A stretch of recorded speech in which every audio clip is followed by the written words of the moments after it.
Welcome to another episode of Coder Conversations. Today we have veteran game art director Ilya Nazarov. Welcome to the show, man. Thanks for having me. Oh man, Yeah, thanks, man. Thanks for coming on. we're definitely pleased to have you here. Yeah, just to get it started off, can you tell us a little bit about yourself and your background? Sure. So I've been making games for over 20 years now.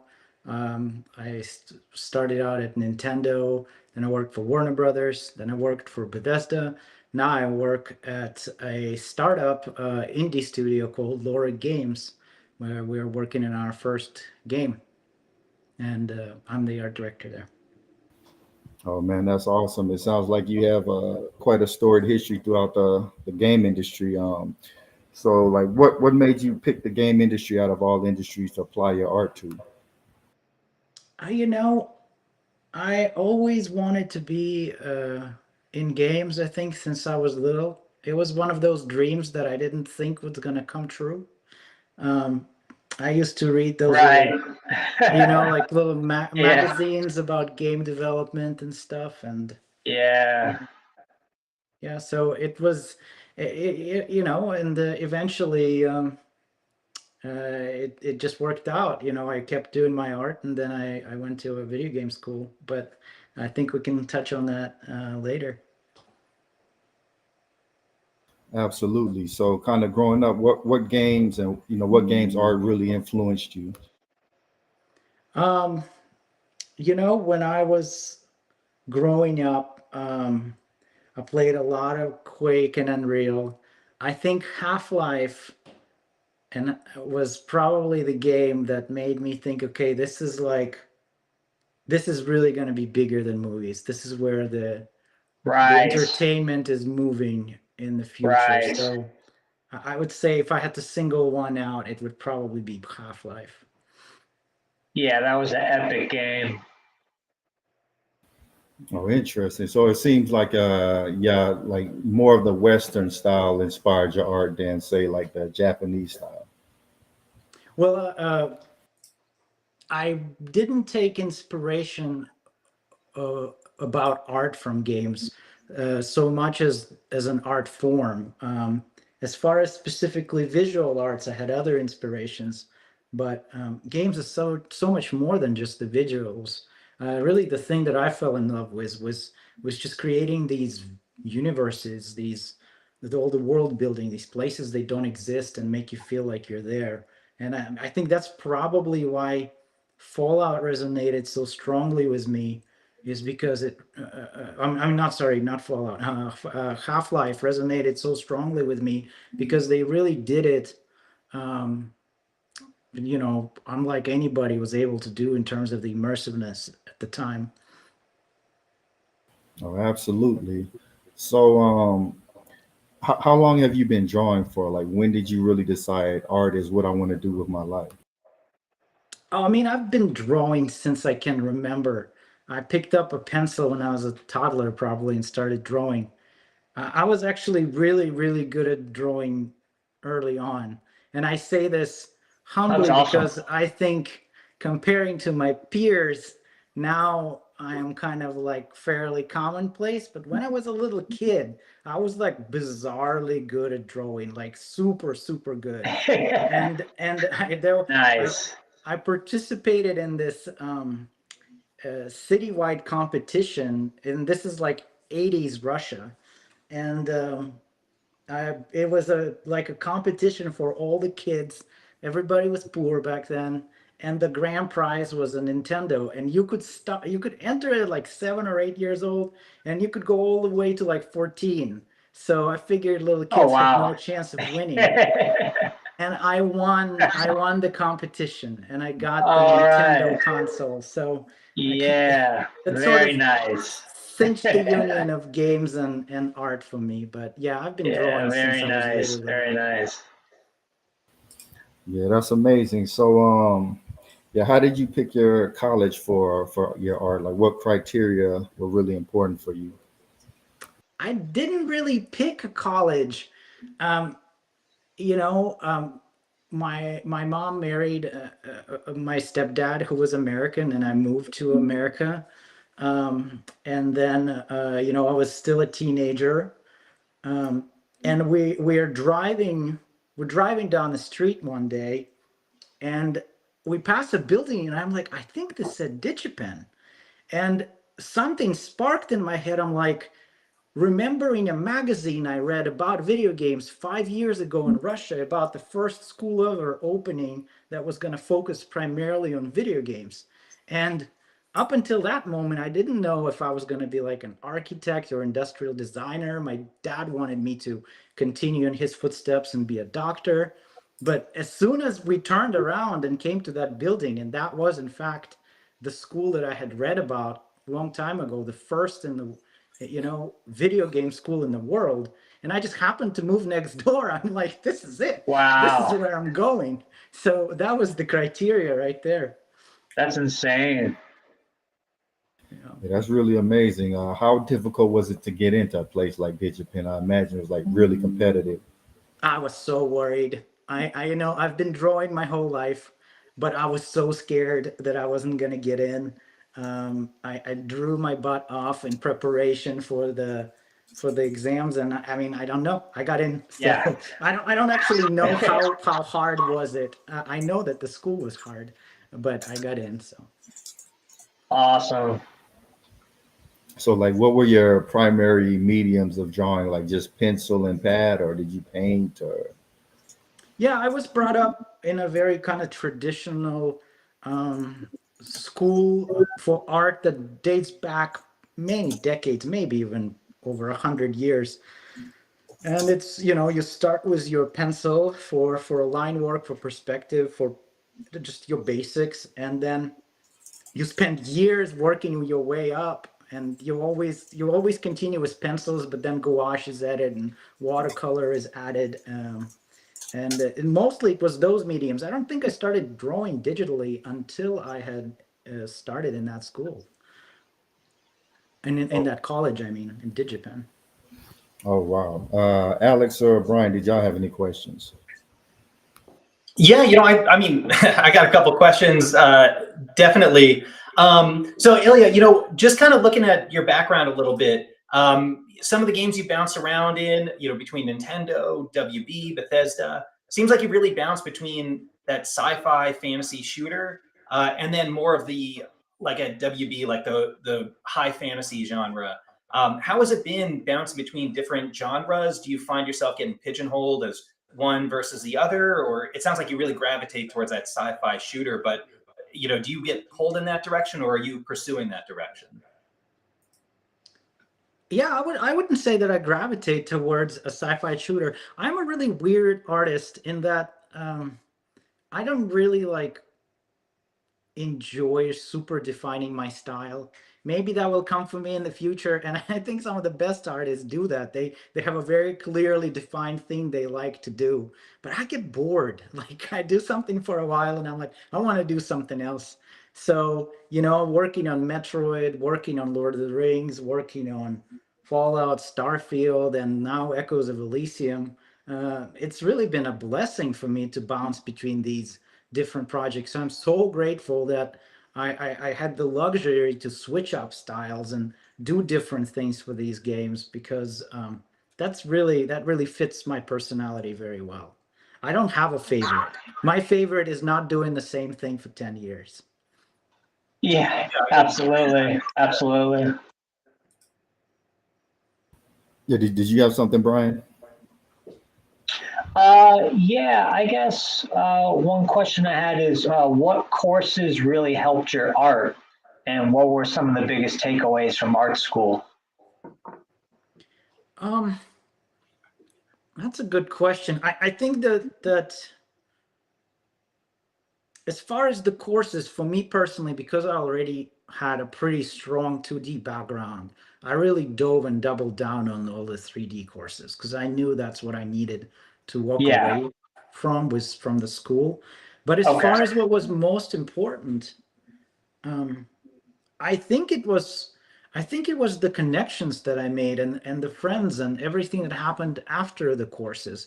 Most jobs that I got, actually almost every single job that I got, with the exception of the The one right now at Lorik was a direct reference from Yeah. a friend from school, and the Yeah. one at Lorik now that I where I'm an art director now. After I had joined them, they told me that they had actually reached out to some of my colleagues who put in a good word. So, as a piece of advice for anybody Oh, looking to wow. go to school, you can't underestimate the value of relationships and the bonds that you form when you're young. There's something about that age. Most people as they get older, they reminisce that it's easier to make meaningful friends when you're young. And I think that's the biggest takeaway from school is those lifelong connections. That's awesome. Interestingly enough, we heard the same thing from some composers who went to like Full Sail University. It wasn't necessarily the technical stuff they learned there, but more so the networking and relationships. Yeah, absolutely. How important do you feel like being able to network appropriately uh, is key to being able to make progress in like the game industry? I think it's really important. I've seen people really take off their careers who network a lot. This was my first year to ever go to GDC. I'm not a networker. You guys will hardly find me online. This is the first interview I've done in ages. Oh, Um, wow. so I Happy to don't have you on, network. though, man. I don't self promote. I'm careful with what I talk about. Um, so I would say that for me personally, it has worked out okay so far to just really dive into the work and build the relationships that are closest. And I stay friends with the people that I work with for years, and we talk. And I just went to Austin last year with a reunion of sorts with all the folks that I worked at on Metroid were there. But you know, I'm not a very social media person. I don't reach out to people beyond who are my friends already much. Right. Well, no, we definitely appreciate you coming on tonight. Absolutely.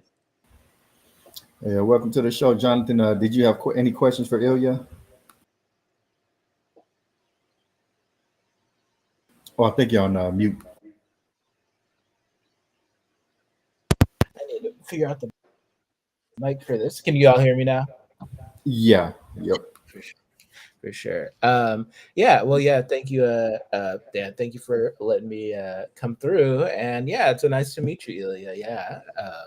I like looked Nice through to your meet you, Jonathan. just from hearing some of the stuff Kevin mentioned, and you worked on so many games I loved, like and love. And so that's really cool. I'm kind of curious, like you've worked on lots of kind of like lots of big IPs and like, you have such a strong artistic vision. I'm kind of curious like whether it's like rebooting an old franchise that people loved or like, bringing, gamifying a franchise that people love like is it particularly challenging like finding a way to make a game version of like an IP? Hmm. That has never been something that I particularly um, struggled with, partially because a lot of those decisions were above my pay grade, so to speak. When you work as a concept artist in games, and even when I work as a lead concept artist in games, you contribute to the vision of the project, but there are hundreds of other people who do it with you. The concept team alone could be, almost 10 people. And so when it comes to such a heavy question of how do we do an IP justice, um, I think that's above my pay grade for the games that I had worked on. I wish I could say that I made a lot of decisions there, but mostly I fulfilled my job as a concept artist, which is to explore ideas, present them, and then have the leadership make those kinds of decisions. For Lord of the Rings was probably the game where I felt like I had the most interaction with what an IP is, and that was purely because working on a game that is closely connected to a movie franchise. There were, steps in like validating, like, are we still upholding like Peter Jackson's vision? Are we still like on track with what they're doing? We don't want to like, so it was different. But that process was in the face of everybody, especially the concept artists. And it was definitely the goal to present the consistent Lord of the Rings universe. But in the other games that I worked on, I mostly did not think about that heavy of a question that much. Oh, interesting. Yeah. So working on such big IP, did you feel a lot of pressure when it came to trying to maintain that vision of that franchise? For Lord of the Rings, yeah, it was, it was more about just running through, just doing the art and having the trusting the leadership team to run it through those checks and balances and come back to us. And we would look a lot at the movie stuff. We would look at, like it was such an awesome job for me. I'm such a Lord of the Rings geek. And so I got to look through the archives of all the stuff that they had concepted for those movies. And I was like, Oh, this is wow. amazing. And so you didn't have to Nice. convince me to follow in their footsteps. I'm like, please let me just draw this stuff. Yeah. That's funny. Alex, did you have any questions, or Brian? Yeah, I mean, I could keep firing away all day. So yeah, I mean, when it comes to video game production, the art direction and the technical or the engineering direction, both extremely important. Can you describe a little bit about the relationship between the art direction and the technical direction, and situations where maybe the technical direction forces the hand of the art, or the art kind of dominates and steers the direction of the technical development? Sure. By technical direction, are you referring to the gameplay direction? Yeah, I mean, anything from technical design, engine, if it creating a new engine or using an existing engine, anything along those lines, having to design the art to fit within the technical limitations of the platform you're developing for, really things along those lines. Yeah, so typically, in my experience, the structure, and this is true for all the big and small studios that I worked for, the structure typically is something along the lines of a creative director, and then you have the producer team who make sure everything is on track, and then the other directors tend to be the gameplay side, the engineering side, and then the art side. And as a concept artist, I meshed with the engineering side the least, and with the design side a ton. I mean, as a concept artist, you're definitely led by your art director, but you really serve the gameplay just as much, almost. In most conversations, a kickoff with a somebody from the gameplay department, usually the director there. But concept artists don't typically deal with engineering directors all that much. Now that I'm an art director, I definitely deal with all three plenty. Still more with gameplay, but yeah, we connect with everything it's happening. I'm sorry, in the engineering department as well. Does that answer your question? Yeah, oh, definitely. You ever had a situation, and you totally respect the NDA situation? I can understand that whole thing. Have you ever had a situation where you wanted to, propose a art style, piece of content, anything like that, and you got it denied on technical grounds, and you had to, either compromise or, take on the direction that was being handed to you rather than the direction that you wanted to go with? Oh yeah, I mean that's like day in life of a concept artist. I mean, Yeah. you can't be precious with what you pitch, because there's a million reasons why something can or can't work. You might think whatever you pitch is the greatest thing ever, but if it completely blows up the schedule and doesn't add enough value to the player, then it's not the right thing. Yeah, absolutely, all the time, all the time. I still do as an art director. I still have that. It's just a part of collaborating with other people. It's give and take. Oh, Oh, thank you. absolutely. Jonathan, did you have something? I mean, I guess just the counterpoint is like so I'm more of I'm a game engineer, and so I'm on the other end of the spectrum. So much like you, like definitely work hand in hand with gameplay, right? But I think engineering and art tend to clash sometimes, and I think it tends to be optimization. That's kind of like where the battleground is between the two teams, because people like Ilya, their job is to make the game really beautiful and make it something the players want to enjoy and really give a really visual and fulfilling and satisfying visual experience. And then as an engineer, your job is to make it run well, right? And so usually kind of like figuring out that balance between, okay, what's running well enough that players can enjoy it and, maybe hit 60 FPS or 30 FPS or whatever the target is. But also making sure somebody like Ilya doesn't feel like their craft is being disrespected, right? Because like I've seen some really horrible optimization jobs by engineering, and like so yeah, it's definitely like you said, it's a balancing act, right? And I think it's important that like neither side gets too much say, because I've worked on games that were really pretty but performed horribly. I've worked on games that like ran pristinely but they're visually dull, and like I think the sweet spot is that middle spot where it's like it looks great and it runs great. Yeah, totally. Yeah, what is the reconciliation process like between, like, say, the technical team and the art team to make sure that both of those aspects are in balance? I think communication and communication early. If you have people um, work on something in isolation for a long time, for, months, sometimes a year, and then they have to bring that to the table. They're going to be so much more protective of what they've created. It's going to create so much more friction to trying to change anything, and they're guaranteed to have missed a lot they shouldn't have missed. So the best way Right. is connect early, connect often, keep connecting, and that's a really good way to do it. When it comes to optimization, concept artists are lucky. We get to draw pretty pictures, and if the engine is crap, the pretty picture looks the same in Photoshop. Don't matter for us. And it, and what I mean, the engine is crap is the wrong choice of words.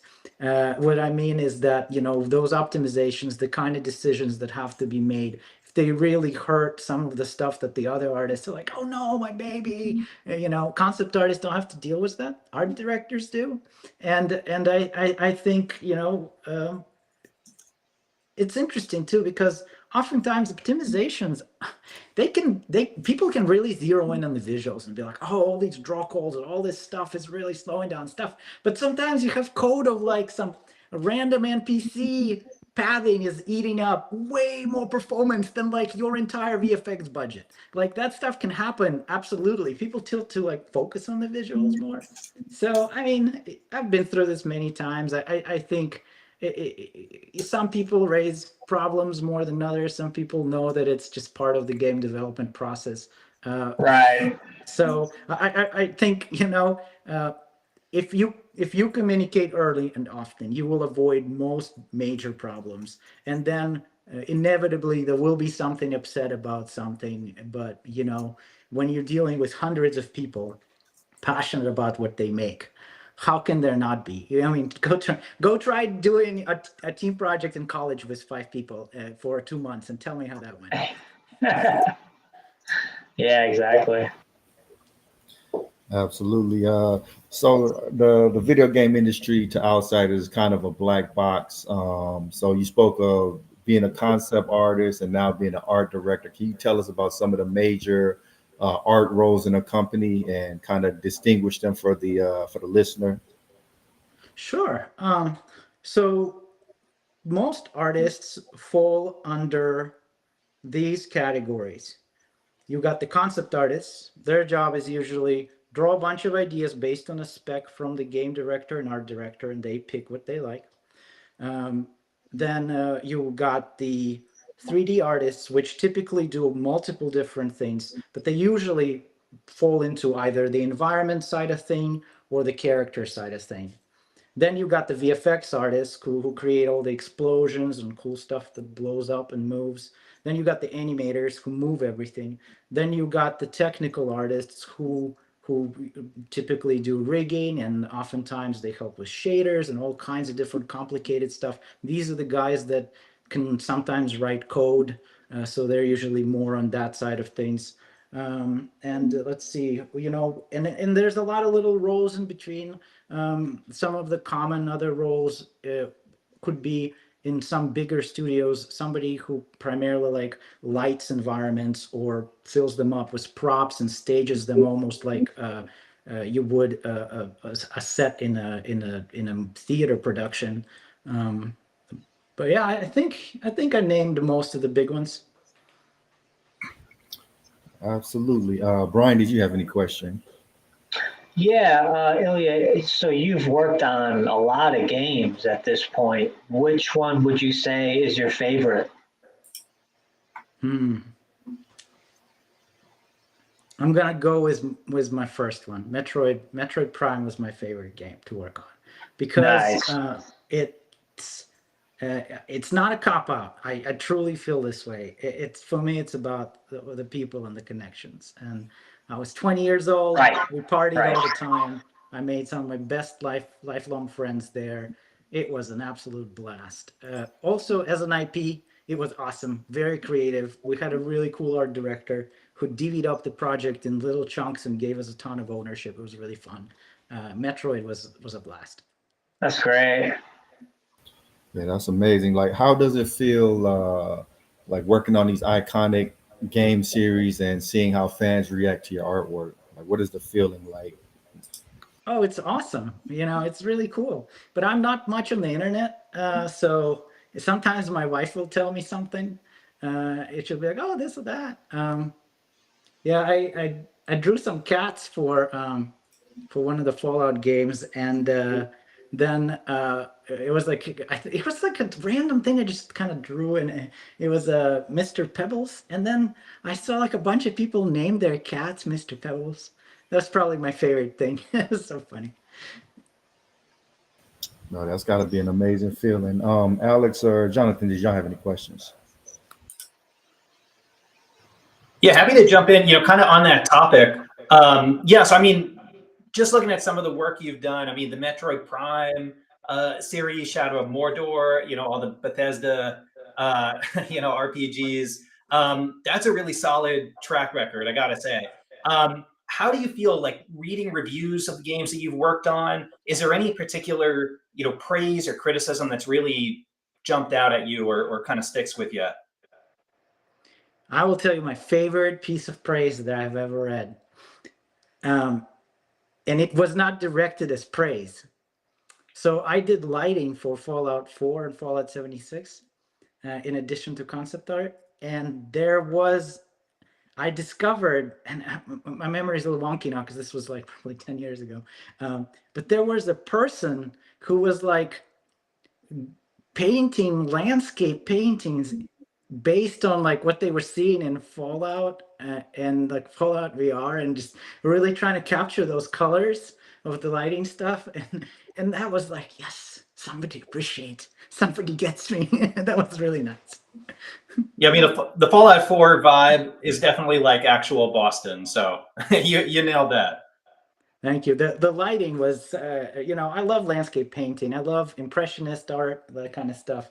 So I had a lot of fun with that, and it's such a niche thing. And yeah, to have somebody like get it, to be like, oh yeah, this is kind of impressionistic. This is kind of colorful and cool. That was really satisfying. Well, so I mean, you kind of touched on this a little bit, but given how much public interest there is in the game industry, news on Twitter all over the place, have you had any personal experiences directly with players, and how has that impacted you? No, I tend to run a low profile. I mean, I am.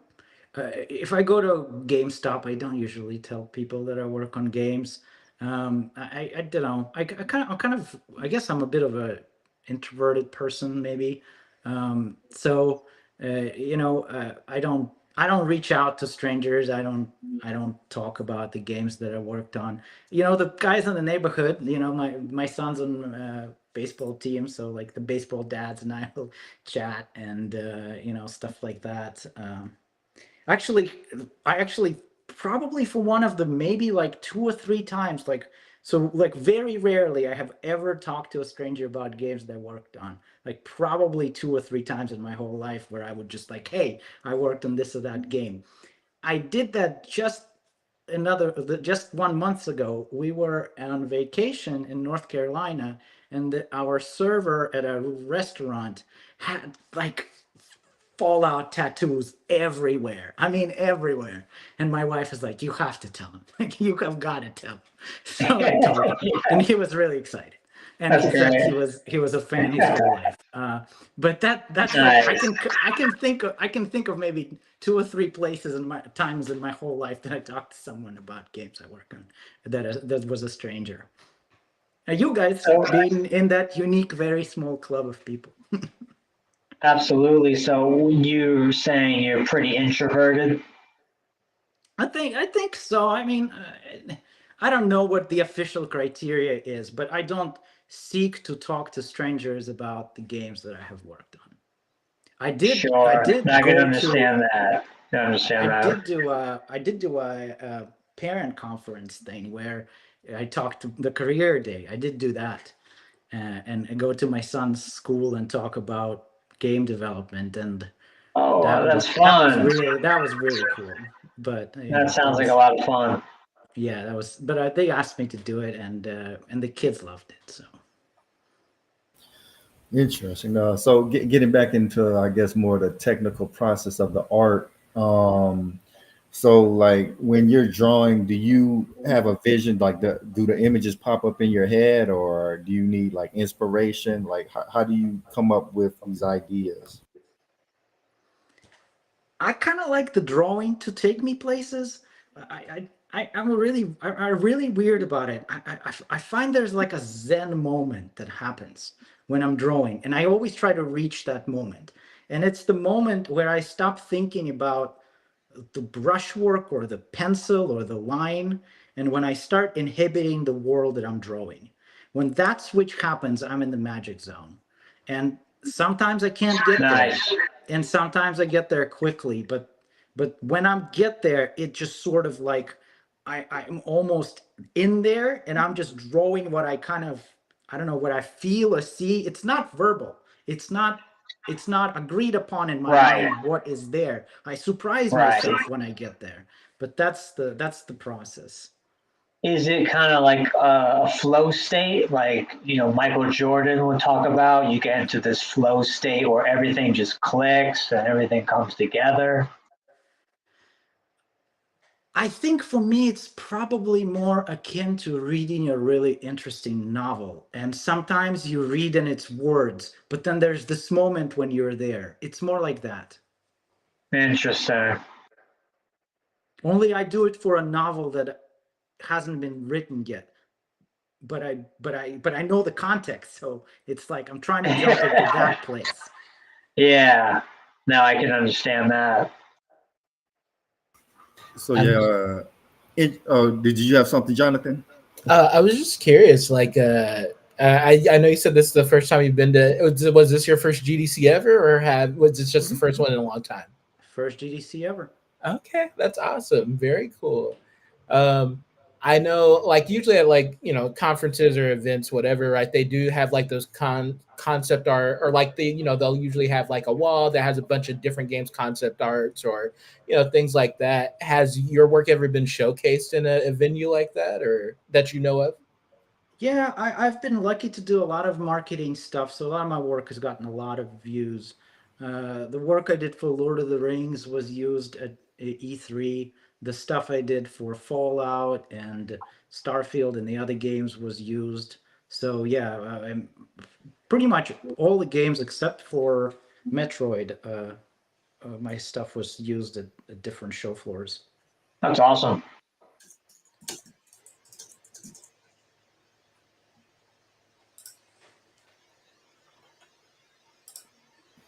So like Did any of these game soundtracks, does any of that like really inspire you and help you form the vision of the world or characters?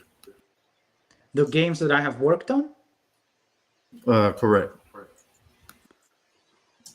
I mean, they are who I am. You know, I spent 20 years on these games. It's inseparable now. Right. Absolutely, they shaped my Yeah. style. They shaped my Yeah. sensibilities. My colleagues and art directors have taught me. You know, I didn't know I was into drawing cars until I worked on Fallout. Now I love car design. I didn't. I haven't one right here. I show. I have one. Oh, let's see it. Yeah. Oh, yeah. And it's got my name on it. Oh wow, Thank you that's to Beautiful. to the prop company that has sent me this as a gift. You Awesome. know, I've Awesome. never drawn a car before I drew those cars. Same with guns and stuff. It suits my personality because I like new stuff. I like new things. Now I'm working on a sorry, not sci-fi, stylized game that is like really stylized and it's done with a small team and really different. And it's like so much fun. I'm learning so many new things. So, yeah, it's constant. My work is constantly teaching me and evolving me as an artist. Yeah. And I would say, Kevin, like I think it actually works in reverse. I think like you usually get somebody like Ilya to kind of like create that initial vision, and then that influences like the music, that influences kind of like the level design, that influences like even as a programmer, like sometimes like you know when you're working with the designer to figure out how something should feel, like it like influences that, right? So a lot of times like Ilya kind of like you know the art that you come up with kind of comes up with the tone that the rest of the game follows, I think. okay. So typically the art appears before the music.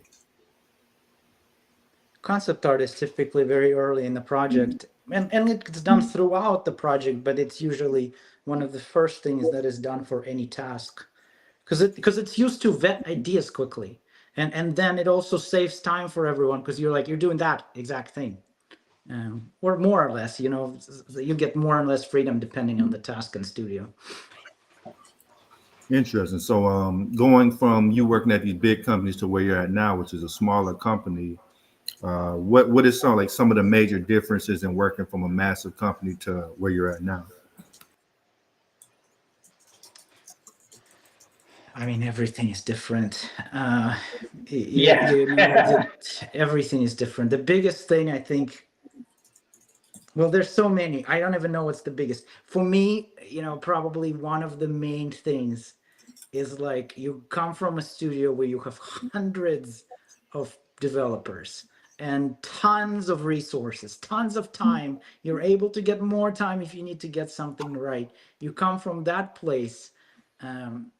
And when you work for a small studio with a handful of people, you have no time. You have no people. You cannot make anything the way you exactly want to make it, not even close. It's a world of like, get it close to the target you think you can get it in a very short amount of time, but it's like it's never like, oh, this is like exactly how I wanted this to look like forget Right. about it. It's the opposite. It made Right. me this is the new job that I have, the working as an art director for a startup has been so humbling because I will never ever again look at a game that I consider to be ugly or bad looking and judge anybody on that team. Like I now realize that like you just have no clue. You don't know, did they change game directors 10 times? That is not a person from the art team, but that would absolutely impact the way the game looks. It has nothing to do with the art team, but major. You know, when did they arrive at what they wanted to do? Did they spend 2/3 of their time figuring it out? Did they have it all? Because when you criticize a game, or you look at a game, you think this is how it looks. You are fully in the world of hindsight. You're like, if I knew exactly that I'm gonna make this game, I would have made all of these decisions different. But when you're making a game, it's not like that. You have no idea Yeah, of what you're course making. not. Yeah, Yeah, you of don't know course what you're not. making. There's personnel changes and differences and opinions and it's just it's a really humbling experience, and it's really fun, and it's so much more about um, management and leadership and holding a vision and making these long-term bets. And it's so much less about details, and it's much more about really, like, at the very core of it is just resource management. Like, how can you do a lot Sure, with little is probably at the core of sure. every indie and medium-sized studio, and only the biggest companies have the luxury of not worrying about it as much. Do you prefer working for a startup over, a much larger company? What's that like for you? Uh, it's interesting to do both. um it's very different when you work for a AAA studio. It's pretty it's a, as far as like breadwinner kind of job, it's more Right, stable. You know right. what is expected of you. There's not a whole lot of surprises. When you work for a startup or a small indie game, a lot of those things are no longer apply. So Sure. I think it probably depends, and I'm probably gonna flip back and forth between those in my life, as I always tend to vary it up what I'm doing. Um, you know, uh, I would say that right now for me, just the sheer amount of things that I'm learning, um, the fun of seeing this vision that we have for Echoes of Elysium slowly come together. All of these challenges that when I Right. first started seemed so big, now a lot of them have been solved. And Oh, now that's it's just amazing. like, That's so now it's good. just, yeah, it feels awesome. And I'm just, and Yeah, I just think to I know what this game can be. I don't know what it will be when we get it in the hands of the consumers, but I right. know what it can be, and I know what we all know it can be. And that game is awesome. So I just hope that we have the Nice, luxury to get it there. But yeah, nice. so it's fun. It's really fun. So I know this one has more of a impressionistic fantasy kind of art style. Did you choose to go in that direction? Sorry, I didn't hear your last part there. Did you choose to push the game in a more fantasy, impressionistic art style versus realistic, or was that kind of given to you?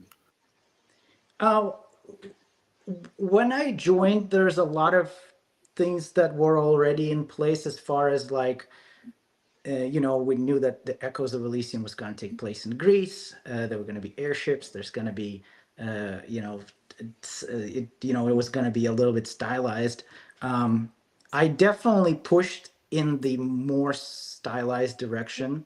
I coined this term called that I call art style agility, and it really goes back to the whole resource management thing.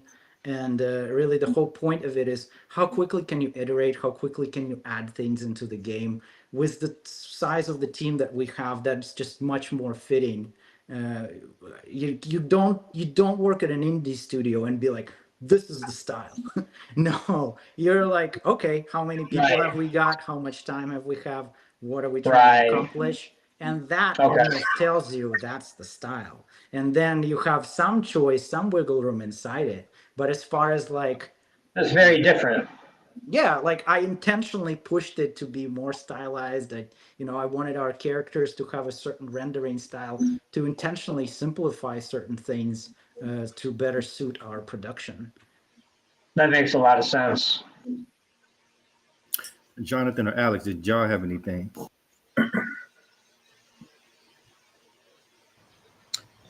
I guess just on the opposite end of the spectrum, I've always worked so I've worked in games for about 12 years, and I've worked in like lots of mobile startups. Like most of the team sizes were like they'd range from anywhere to like 10 people.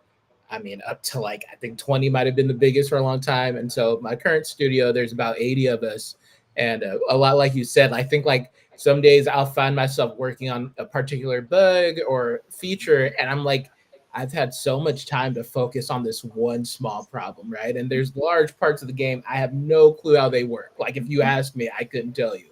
Versus like you said, it's so different at a startup where it's like there are large parts of the game that I could go, oh, I built that, or I played a significant part in that, or it'll be I touched so many different parts of the game, and so it really is like it's interesting to hear kind of like you the other end of the spectrum, like you worked at a lot of larger studios and kind of going into that startup environment. It really is it's different. Like you take a lot of skills with you, but it is almost like a different kind of pace of work, right? Like, Yeah, you have to wear a lot of hats, and I already, like as I mentioned before, I don't tend to be the kind of artist who always does the same thing. So I've already done a lot in my career. I've done modeling, I've done UI for Metroid, I've done lighting, I've done props and characters and worlds and environment and the robots, whatever, like all kinds of different art. But now I have to help out with some game design ideas and marketing and all this stuff, plus all the art stuff, and so does everybody on the team. Everybody wears so many hats, and I think it's kind of a prerequisite almost when you work at a small indie studio. right. So a lot more responsibilities, you're saying? Yeah, for everybody, for sure. And Yeah, wearing lots of okay. different hats, contributing across disciplines. I mean, if you have 5 artists, for example, and something needs done and none of them know how to do it, somebody's doing it. In a big studio, somebody's Yeah. somebody's getting hired. Someone's got to do it. Yeah, someone's got to do it. Yeah. That's So actually you really really see interesting. were you about to say something? Oh, I was just gonna mention, like, I think I didn't realize the like extent of your work, like from concept art to props to character design to UI. That's a lot of different art disciplines. Like that's actually really impressive. Yeah. Yeah, thanks. I mean, I've been doing it for a long time, so. So yeah, in terms of Very your humble of you to say. so in terms of your career, where do you really see yourself going from here? I mean, I like art directing and doing concept art. It's a pretty sweet combo. I still get to draw sometimes, and I get to, I don't get to pass the buck anymore of why something is or isn't what it is. I enjoy that element of it, of being like, well, I take responsibility, for better or for worse. I like that. I love what I'm doing right now. So ideally, I just keep doing that. What? It's probably the most interesting thing for me that I've discovered on this project that's been kind of unexpected was how much I love contributing to the gameplay. I mean, I got into this industry because I wanted to make games. And in the very beginning, when you were asking me about art form inspirations, for me, the art of the game is so much more than just the visuals of the game. When I went to Digipen, having drawn for all of my childhood and being really good at drawing and really crap at math, I really debated whether or not I wanted to apply for programming or art, simply because I knew that as a coder, I would have more opportunity to create the kind of game that I want. A buddy of mine, I worked together with him at Bethesda, worked together with him on Metroid. We went to Digipen together. His name is Nate Perkypile. He's making his first solo dev game called Access Unseen. So I'm plugging it. I'm doing the what the YouTubers do. I'm plugging Nate. Yeah. Nate is doing his own solo dev game, but he and I have been talking about like game ideas forever. So I think he used to make mods for Half-Life back in the day. So Oh, like wow. I got into the games industry to make games first. It just so happens that I ended up spending all of my career making art. But it's been real. I've really Right. enjoyed getting That's a closer to blessing. like making the game. It's a blessing for sure. What are some of the more recent games that have had interesting gameplay mechanics to you? Mechanics that really stood out. Um, hmm. Cocoon was pretty sweet. They had some really interesting portal technology that was pretty dope. I play a lot of games. Um, I actually typically really value those that leave like that kind of touch my heart. So I don't often think about gameplay mechanic that really surprised me.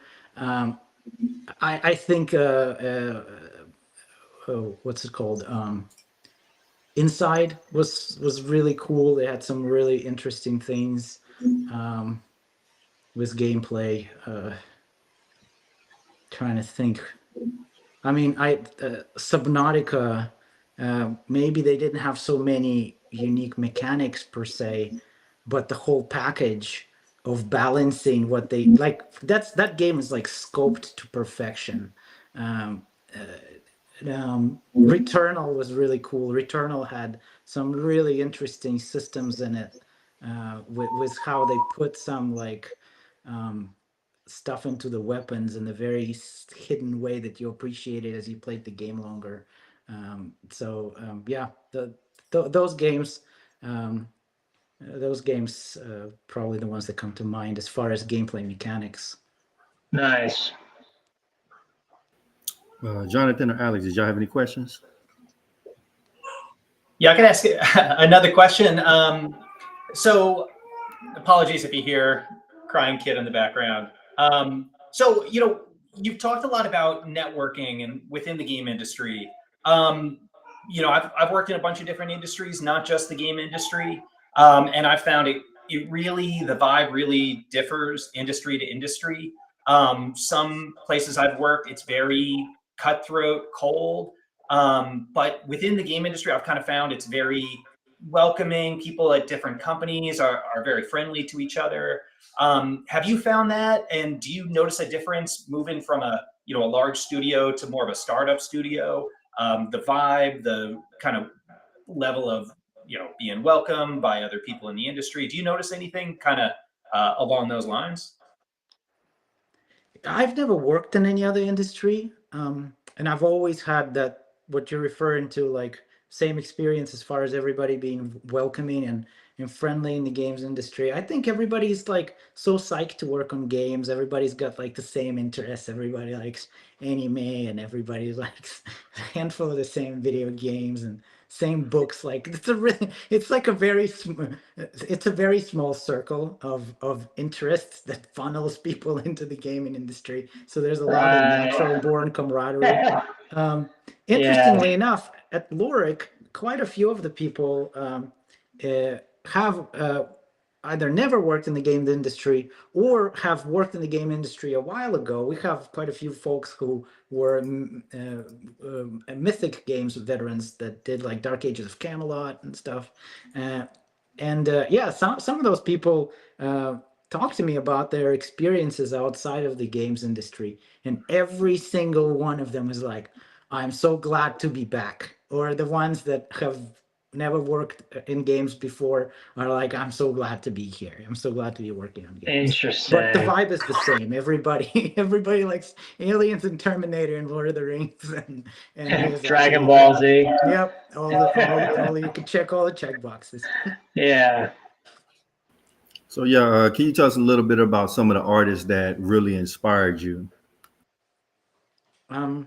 So because I change styles so much, I don't typically go and look for artists and think about them for a long time. I just keep on finding new artists. I'm like, this is amazing. Then 2 months later, like, this is amazing. So I don't post a lot. I don't engage with the community, but I follow a lot. I'm a lurker on Instagram where I follow a lot of different artists, and I don't. So of the contemporary artists, it's pretty rare that I find somebody who really that I can keep coming back to. I usually within a few months I'll change my tune.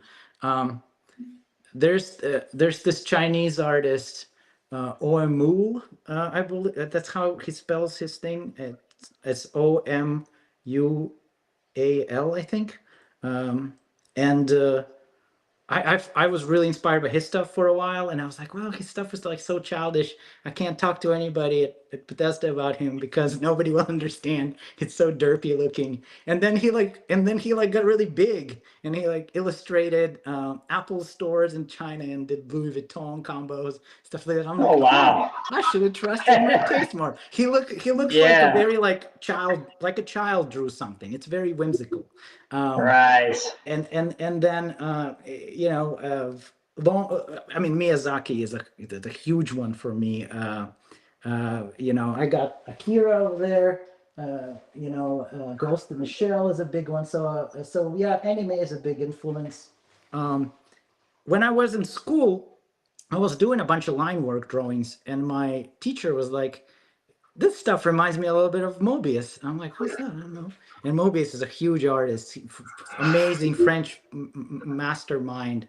It was a huge following, and I didn't know him because growing up in like 80s Russia, we didn't have a whole lot of like comic books. Um, Right. but over the years, I kept hearing like your stuff looks like Mobius. So finally bought his book. I looked at his work online. I can definitely see a lot of like really weird similarities. I'm like, wow. So he's an inspiration. And interestingly enough, there is a cartoon that I found online that is called Little Nemo, and it's about a little boy flying on a little like bed. And Mobius was the art director and the concept artist for that cartoon. And that was my Oh favorite wow. cartoon growing up. And I like it Wow. was like a I watched random that pirated VHS too. tape. Did that give you like nightmares as a kid? It didn't. I did have vivid nightmares as a kid, so maybe I just never made the connection. Yeah. But it was funny because I'm like, I kept on hearing Mobius throughout my life. I definitely think like a lot of my line work stuff does look similar in some ways. I mean, obviously he's way more amazing, but you know, uh, it was really funny. I'm like, I wonder if there's some kind of thing like maybe in the back of my head because I was a kid somehow like his inspiration leaked into me over all these years. So it was a really funny I think I discovered that movie again about a year ago, and it was like a big wow moment. I was like, I can't believe you worked on this. Is, is that the same Little Nemo from Little Nemo's Dreamland on NES? I don't know that one. This one is Oh, about a boy who flies in a bed into this place where it's all like a magical world. okay. Yeah, I think it might be the same one. Interesting.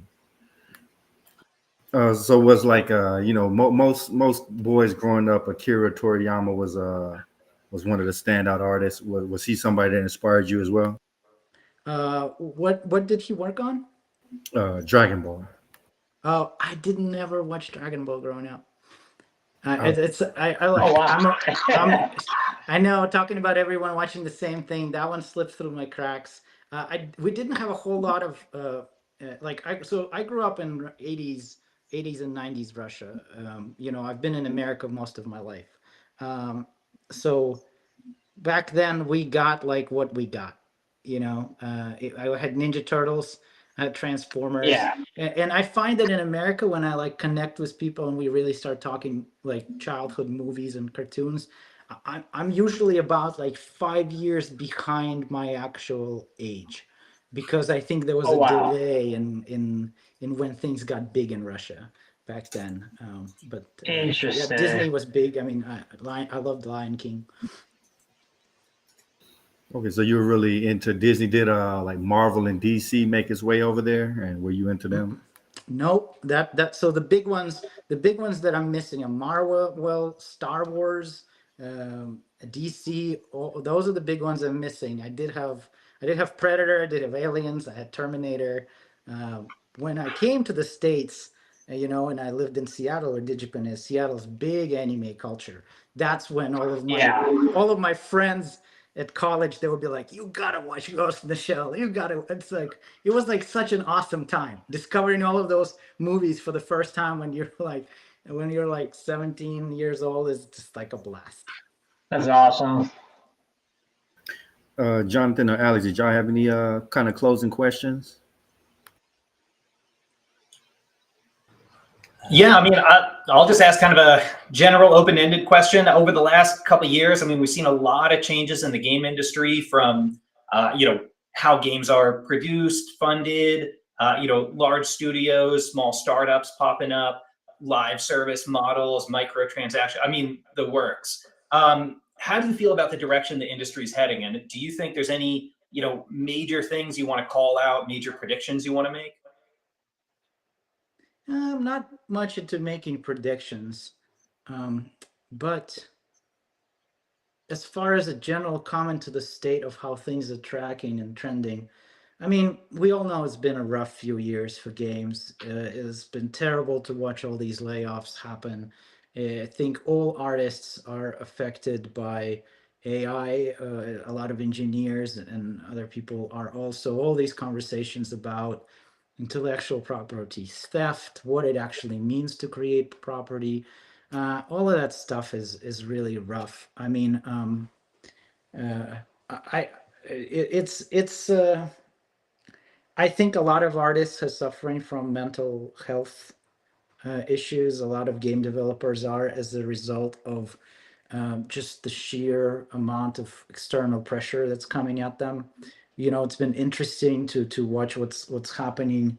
I was really surprised to hear about the Bethesda unionizing. Now, I guess World of Warcraft team. Some of these other studios around are doing it. So yeah, that I don't know what that's all gonna amount to. That's interesting. I think for me, probably the thing that I think about the most when it comes to like games is actually the fact that when I look at how like my son or my wife play games, the desire to discover new games seem to be decreasing. I think that there is an industry trend driven by the consumers that is basically that people are spending more and more times in the IPs and the kinds of games that they're already invested in. And I don't know if I'm getting the statistic exactly right, but I remember reading something along the lines of like 70 or 80% of like time spent over the past 5 years playing, oh no, like last, sorry, 70 or 80% of time spent last year on games was spent on games that were like up to 5 years old. So that is a difference for me from how I grew up, because I remember Right. reading about every new game that's upcoming, waiting. I mean, I waited for Halo for so long, and then they pulled the rug on me and said it's not going to be on PC. Oh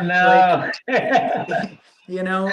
like Oh no. that's changed. That's not the case anymore. You have to convince people to care about your game because there's so many games, and people are so interested in a handful of games that they already play. I see Brian just commented, yeah, same thing. Like in my household, it's more almost entirely Fortnite for my son, and he loves games. Like he's into Subnautica, he's into others. Like he likes the idea of developing them. He's interested in them, but getting him to play a new game is becoming harder and harder every year. So I think we're watching this shift where instead of games being instead of gamers talking about platform wars, where it's Xbox versus PlayStation versus this or that, I think we're moving towards a world where it's Fortnite versus Roblox versus Minecraft versus maybe one day Fallout or Starfield. So I think games are becoming their own platforms, their own little ecosystems, and that's an interesting shift to watch for sure. So I don't know That's how that's awesome. going to affect Yeah. games at large. I do see, we all see these occasional miracle stories of like, here's this college kid made this horror game and now he made 20 million bucks in a month and everybody's playing it. Uh, my family went to see the Stardew Valley concert live in New York. Like that's amazing. One person made that, and now he's putting Times Square live orchestra Yeah. things like that. Wow. But I think those stories are going to be rare. If you look at the actual math, at the actual amount of dent they put in the games industry in the playtime. And people are like talking about the new Valve game, like, oh, how did they manage to grab all the attention? I mean, come on, Valve could like spit in a bucket and everybody's going to be talking about it. What's the big shock Yeah. factor here? So I mean, I think I don't know what it means for indie games in the long run. I don't know what it means for the industry in the long run, but I do see this consolidation under major franchise umbrellas. I would say it's a positive. Yeah, I don't know. I think there's pros and cons. So, Brian or Alex or Jonathan, did y'all have any closing questions? Yeah, I've got a closing question. Just, Ilya, to bring it back to when you were in college, when you first left college, how long did it take you to get your first job in gaming? And what did you do to get that job and/or internship? So, I hope some students may learn from this, because I think that's the most useful audience to hear this. You've asked me earlier about what it was most important to learn in college, and I talked about the relationships. So Nintendo had approached DigiPen to put forward candidates for internship at Retro Studios, who made Metroid Prime. And the person who was running our art department didn't pick my name in the bucket. He added like a few different ones and sent it there to Retro. My friends came to me and told me, dude, this is happening. You should apply anyways. I applied anyways, and I was one of the 3 people chosen as an intern for my first job. And I got it before I graduated. So for any kids that are listening, relationships matter. That's how I got my first job. Through my friends who told me to apply. Networking is really powerful when you really utilize it. And I don't personally like the word networking, because I don't reach out to like people at large. But I do think networking is amazing. Like the people who I've seen to become superstars in this field network like crazy. Like that's their best skill. Exactly. But even if you don't network at large, like I don't, just have good friends. And that alone, that's like the low-key method of networking. It's just be nice to people and be friends with them. I think a lot of networking has that at its core. You know, you're just trying to reach out and be a human being, basically. That makes sense. I should follow up your advice and network more. No, I mean, I understand being more introverted and not want to like put yourself out there online and all that. I get that. I think you have good advice though, and I maybe I'll have to network more. Yeah, networking's been pretty amazing. Like we were able to meet you and bring you on the show. Yeah, absolutely. Yeah, exactly. We found you through networking, LinkedIn. Yeah.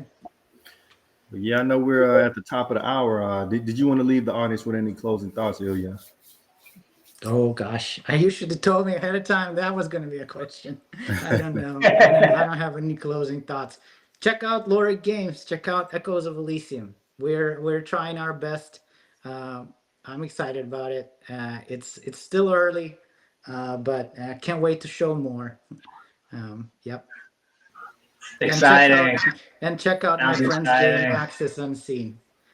Crazy enough to go make an open world survival hunting game all on his own, and it comes out in October. So Access Unseen. Yeah, that's my closing thoughts. Nice. Well, yeah, thank you everybody for coming on the show. Thank you, Ilya, for letting us interview you. Thank you everybody for tuning in. We'll catch y'all